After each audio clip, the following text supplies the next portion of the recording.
Hello दोस्तों। तो हम पढ़ रहे हैं एम्प्लॉयबिलिटी स्किल्स का एक टॉपिक जिसका नाम है कम्युनिकेशन स्किल्स, संचार कौशल। और उसका एक लेक्चर मैं कर चुका हूँ, आज ये दूसरा लेक्चर है। अगर ये लंबा हो गया तो इसको 2 पार्ट में बना दूंगा। अब मैं कोशिश करूँगा कि 20 मिनट से ज़्यादा आप लोगों को कोई वीडियो ना दूँ, पर आपसे एक रिक्वेस्ट करूंगा, रोज़ाना इस वीडियो को देख लिया करें। अगर आप सोचें कि एग्ज़ाम के पास जाके देखेंगे तो बहुत ज़्यादा समय जाएगा और बहुत ज़्यादा प्रेशर आ जाएगा। मैंने आप लोगों को कम्युनिकेशन के तत्व बताए थे, एलिमेंट्स ऑफ कम्युनिकेशन, संचार के तत्व। और उसके अलावा हमने वर्गीकरण देखा था, उसके क्लासिफिकेशन की, कम्युनिकेशन को हमने किस किस वर्गीकरण में हमने बांटा है। शिष्टाचार से हमने समझा था आदर्श हमारा व्यवहार, जो हमारा व्यवहार आदर्श हो सकता है, उस आधार पर हमने कम्युनिकेशन का एक वर्गीकरण किया था। और उसमें हमने 2 तरीके के कम्युनिकेशन को बांटा था, एक था फॉर्मल और एक था इनफॉर्मल। आज इनकी चर्चा करेंगे और फिर एनकोडिंग के आधार पर जो बांटा था हमने वर्बल और नॉन वर्बल, फिर उनकी चर्चा कर लेंगे। सबसे पहले मैं आपको इस शब्द का मतलब समझा देता हूँ। इसको हिंदी में कहेंगे औपचारिक। औपचारिक क्या होता है, फॉर्मल क्या होता है?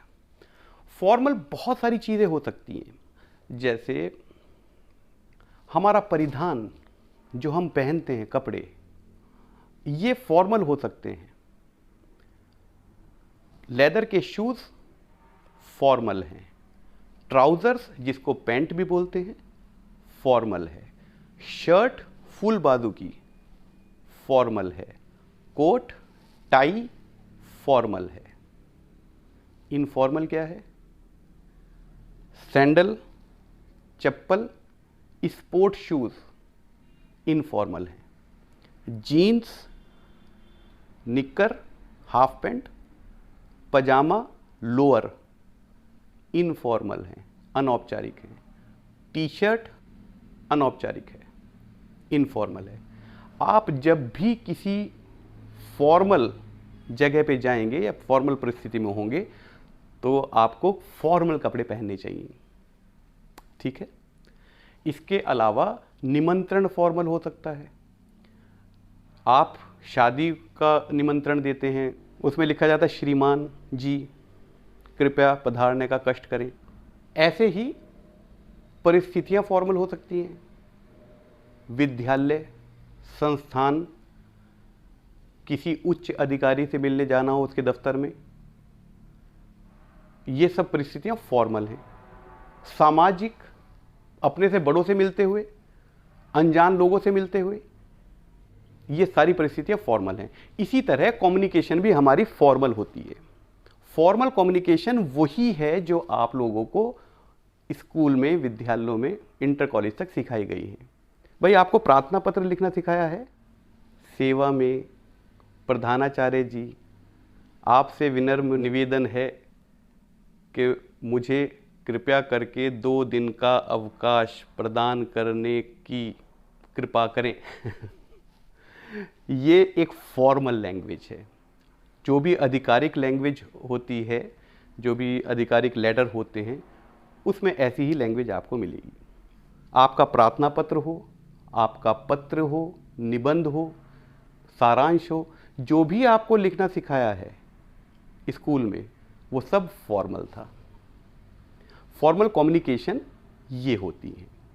और इसको आदर्श इसलिए कहते हैं कि ये एक व्यक्ति से इस तरीके के व्यवहार की, एक आचरण की उम्मीद की जाती है समाज के द्वारा। आदर्श वो जो शिष्टाचार में रहते हुए चीज़ों को करे। तो फॉर्मल आप समझ गए। फॉर्मल शब्द का मतलब क्या है? फॉर्मल मतलब जो किसी नियम, कानून, किसी स्टैंडर्ड पे आधारित हो और वो आदर्श हो, वो काम करने के अच्छे तरीके हो, वो कपड़े पहनने के सबसे अच्छे तरीके हों जिसमें आप जेंटलमैन लगे। इनफॉर्मल, अनौपचारिक।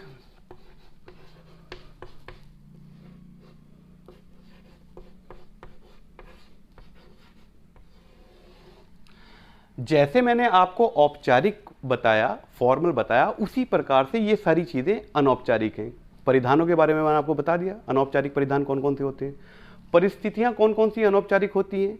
हम अपने घर में हैं, अपने घर में आप पजामा पहने, आप कैसे भी बात करें, आप अपने दोस्तों के साथ जब हैं, उनके साथ अलग से बर्थडे पार्टी बना रहे हैं, खूब मस्ती करें, डांस करें, नागिन डांस करें हाँ, बारात में भी कर लो, कोई बात नहीं, कर सकते हो। तो इसी प्रकार कम्युनिकेशन भी अनौपचारिक होती है। जैसे हम घरों में बात करते हैं, हम ये नहीं कहते श्रीमान पिताजी कृपया करके मुझे आज एक नई शर्ट दिलवाने का कष्ट करें ऐसे नहीं कहते। बेहतर बात करने के तरीके हमें आते हैं। आप, जनाब, श्रीमान जी, हजूर, जो भी आप कहना चाहें, वो सब तरीके हमें आते हैं। वो तो हैं आदर्श तरीके जो फॉर्मल में आएंगे। और जब भी हम इसके इतर कोई बात करते हैं, कम्युनिकेशन करते हैं इससे अलग, तो हम इनफॉर्मल कम्युनिकेशन कर रहे हैं। सवाल ये उठता है कि इनफॉर्मल क्यों होना चाहिए और फॉर्मल क्यों होना चाहिए। इनफॉर्मल उन लोगों के करीब हो जाते हैं जो हमें बचपन से जानते हैं, बहुत दिनों से जानते हैं और जिनके साथ हमारी बहुत ज़्यादा इंटीमेसी है। अब आप घर में कोट पहन के तो नहीं घूम सकते, कोट पहन के सो तो नहीं सकते। तो हमारा जो व्यक्तिगत जीवन है, इसमें हमारे बहुत करीबी दोस्त आते हैं, कुछ बहुत करीबी रिश्तेदार आते हैं, हो सकता है कुछ मोहल्ले वाले आ जाएं, और परिवार तो उसमें आता ही आता है। तो जब हम इन लोगों के बीच में होते हैं, ये हमारा व्यक्तिगत दायरा कहलाता है।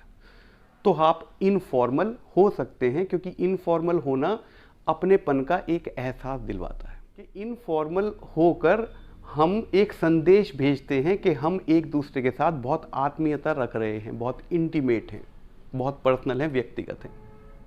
तो ये इसका महत्व है और ये होता है, हर एक की ज़िंदगी में होता है। ऐसा कोई नहीं होगा जो हर समय फॉर्मल रहता हो। उसको भी एक प्लेटफॉर्म ऐसा चाहिए जहाँ पर वो अपनी ज़िंदगी को अपने पसंद और आराम से बिना किसी नियम कानून के जी सके। पर फॉर्मल ये बहुत ज़रूरी है, क्योंकि ये हमारा सामाजिक जीवन है, ये हमारा व्यक्तिगत जीवन है, ये हमारा सामाजिक जीवन है। ये कहाँ पर होता है? जब भी आप व्यक्तिगत जीवन से बाहर निकलते हैं, घर से बाहर निकलते हैं, या ऐसी जगह पे है जहाँ पर सिर्फ घर वाले और दोस्त ही नहीं है, और भी लोग ऐसे हैं, अनजान लोग ऐसे हैं या बड़े कुछ हैं, वहाँ पर आपको फॉर्मल रहना चाहिए। विद्यालय में फॉर्मल रहना चाहिए, अपने इंस्टीट्यूट में, डिग्री कॉलेज में, यूनिवर्सिटी में, सब जगह आपको फॉर्मल रहना चाहिए। जब आप मार्केट में हैं, अनजान लोगों के बीच में हैं, क्योंकि सब देख रहे हैं और कुछ ना कुछ संदेश आपसे उनकी तरफ जा रहा है, तो हमें फॉर्मल रहना चाहिए। दोस्तों के बीच में हैं तो आप इनफॉर्मल हो सकते हैं, लेकिन अगर आप पब्लिक प्लेस में हैं तो कोशिश करें फॉर्मल ही रहें। यहाँ पर मैं आपको एक सलाह दूंगा, इसको शॉर्ट करता हूँ, समझाने में इसको शॉर्ट करता हूँ। देखिए, आप फॉर्मल रहना सीखें। अगर इसको हम आदर्श कह रहे हैं तो ये बेस्ट होगा स्टैंडर्ड पे। इससे ज़्यादा बेहतर हमारे पास अभी कोई और तरीके नहीं है। तो आप ये रहना सीखें। वजह क्या है? ऐसा तो हो सकता है कि आप अपना आदर्श व्यवहार प्रदर्शित कर रहे हैं और सामने वाला कहे कि यार फॉर्मेलिटी की ज़रूरत नहीं है, फिर भी आप उस आदर्श व्यवहार को छोड़ नहीं रहे। वो बुरा नहीं मानेगा, पर यह होने की संभावना बहुत ज़्यादा है कि आप तो मान रहे हैं कि ये मेरा अनौपचारिक क्षेत्र है और सामने वाला उसके लिए तैयार नहीं है। आप तो कह रहे हैं ये तो मेरा बहुत अच्छा दोस्त है, पर अब वो बहुत बड़ा अधिकारी हो गया है। आप उसके साथ इनफॉर्मल होना चाह रहे हैं, उसको वो बात पसंद नहीं आ रही है। और ये हुआ क्यों? क्योंकि हमने अपना आदर्श व्यवहार, आदर्श कम्युनिकेशन नहीं किया। तो मेरी आप सब लोगों को सलाह है कि आप फॉर्मल बनना सीखें। व्यावसायिक जीवन में भी फॉर्मल आप बने रहेंगे। जब आप अपने टीचर से मिलते हैं, जब आप अपने बड़ों से मिलते हैं, तो आपको फॉर्मल रहना ही पड़ेगा। पर मेरी सलाह ये है कि आप अपने साथियों से भी जब मिलें और जब अपने छोटों से भी मिलें तो भी आप फॉर्मल रहें, कम्युनिकेशन फॉर्मल रखें। कम्युनिकेशन फॉर्मल क्या होती है उसके मैं थोड़े से आपको एग्जांपल बता देता हूँ। गुड मॉर्निंग, प्रणाम, नमस्ते, ये सब फॉर्मल हैं। आगे नाम के आगे श्रीमान लगाना, पीछे जी लगाना, ये हमारे शिष्टाचार के एक आदर्श तरीके हैं, फॉर्मल तरीके हैं। हेलो, हाय, ये सब बोलना, और भाई कहाँ था तू, ओ कैसा है, कितने दिन बाद मिला, कहाँ, मतलब मिलते ही आपने कोई अभिवादन नहीं किया, कुछ नहीं किया और सीधा आपने सवालों की जड़ी लगा दी। ये एक इनफॉर्मल तरीके हैं और ये हम अपने दोस्तों के साथ और अपने रिश्तेदारों और परिवारों के साथ कर सकते हैं। ये आप बात समझ गए होंगे। पर मैं क्यों कह रहा हूँ कि आप फॉर्मल रहना सीखें, क्योंकि इसको सीखने की हमें सबको आवश्यकता है। हम इनफॉर्मल रहते रहते रहते रहते उसके इतने आदी हो जाते हैं कि किसी वक्त होना तो चाहिए था हमें फॉर्मल, और हमारे अंदर से हमारी इनफॉर्मेलिटी निकल जाती है। वो बॉडी लैंग्वेज में और नॉन वर्बल कम्युनिकेशन में हम पढ़ेंगे। चलिए एक और तरीके से आपको बताता हूँ क्यों हमें फॉर्मल रहना सीखना चाहिए। लोग ऐसे होते हैं, ख़ास तौर से आप लोगों की उम्र में, वो कहते हैं जीन्स पहनना और टी शर्ट पहनना ये मुझे बहुत पसंद है, बड़ी आरामदायक ड्रेस है, और स्पोर्ट शूज़, यार लेदर शूज़ कौन पहनेगा। आप लोगों को आदत है सैंडल पहनने की, स्पोर्ट्स शूज़ पहनने की, जीन्स तो आपकी फेवरेट है, और टी शर्ट ये आपका परिधान फेवरेट है। फिर आपको जाना पड़ जाता है किसी शादी में, अपनी शादी में। अब अपनी शादी में आप शर्ट, वो तो टी शर्ट तो नहीं पहन सकते, जीन्स तो नहीं पहन सकते, स्पोर्ट्स शूज़ तो नहीं पहन सकते। आप खुद चाहते हैं कि भाई मेरे लिए अब एक सूट सिलवा दिया जाए।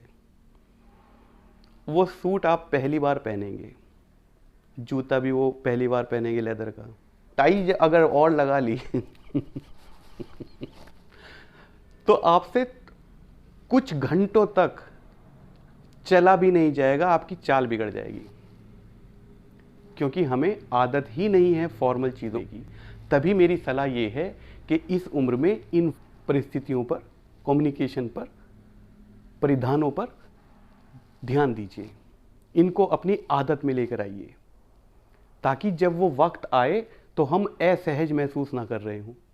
सबको पता चल जाता है कि आप असहज हैं, इसलिए बहुत ज़रूरी है आप फॉर्मल बनना सीखें।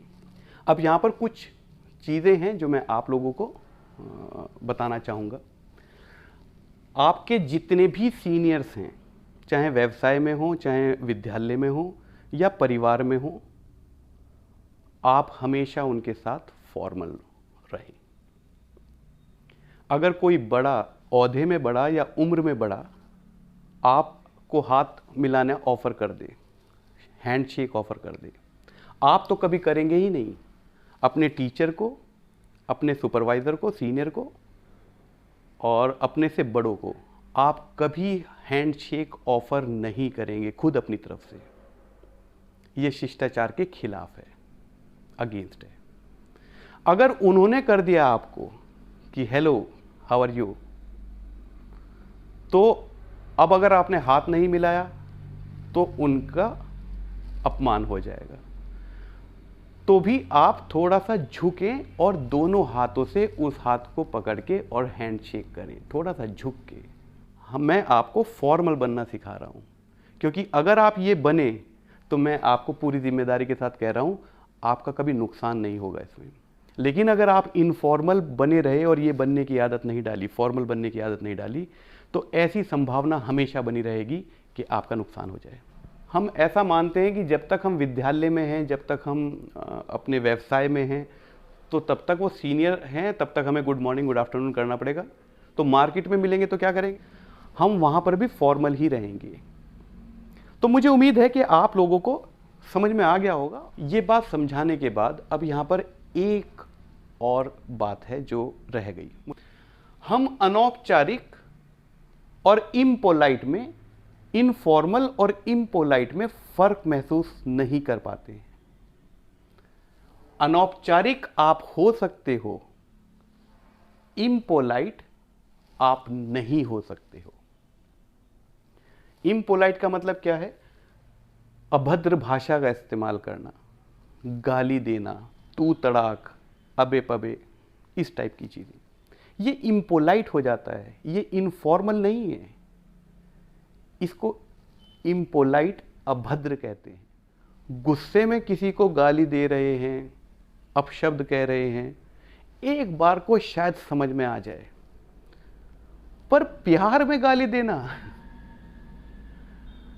अपने बहुत प्रिय मित्र को, जो मेरा सबसे प्रिय मित्र है, अगर मुझे उसको दूर है वो उसको बुलाना है, तो मैं उसको अपशब्द कह के क्यों बुला रहा हूं, और मैं सोच रहा हूं कि मैं अनौपचारिक हूं और हमारे बीच में ऐसा चलता है। ये नहीं सीखना है भाई। इस पे कांटा लगाइए, इसको कभी इस्तेमाल नहीं करना है। पोलाइट बने रहें, चाहे आप फॉर्मल में हो चाहे आप इनफॉर्मल में हो। कभी इनफॉर्मल को आप इम्पोलाइट से ना जोड़ें। तो अब मैं इसको अपने लेक्चर को सम अप कर रहा हूं। तो आप सामाजिक जीवन में फॉर्मल रहेंगे, व्यक्तिगत जीवन में आप इनफॉर्मल रह सकते हैं। इम्पोलाइट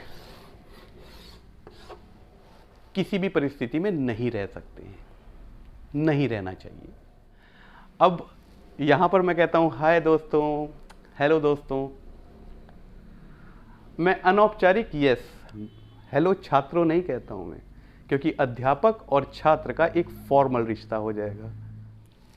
हमने जितनी भी मुश्किल चीज़ें सीखी हैं, जैसे बोलना, आज मैं आप लोगों को बोलना सिखाना शुरू करता, आपको बोलना ना आ रहा होता, और मैं आपको कहता हूं कि फे बोलते हुए दोनों होठ मिलने चाहिए और एक हवा निकलनी है, आ बोलते हुए यहाँ से आवाज़ आनी चाहिए। बहुत मुश्किल है दोस्तों, और हमने कितनी आराम से सीख लिया, क्योंकि हमने उसको इनफॉर्मल परिस्थितियों में सीख लिया। चलना सीख लिया, साइकिल चलानी सीख ली, बोलना सीख लिया, कपड़े पहनने सीख लिए, अपने जीवन के नित्यक्रम करने सीख लिए, इनफॉर्मल तरीक़ों से सीख लिया। क्योंकि हम जब इनफॉर्मल उसमें होते हैं तो हम स्ट्रेस में नहीं होते, सहज भाव से हम सब चीज़ों को सीखने लगते हैं। पूज्य पिताजी, आज मेरे लिए बाजार से कुछ नहीं लाया। सर, ये कैसा कम्युनिकेशन है, फॉर्मल या इनफॉर्मल? पूज्य पिताजी, फॉर्मल तो हो गया, आज मेरे लिए बाजार से कुछ नहीं लाया। ये इम्पोलाइट हो गया। Thanks for watching this video. Good bye.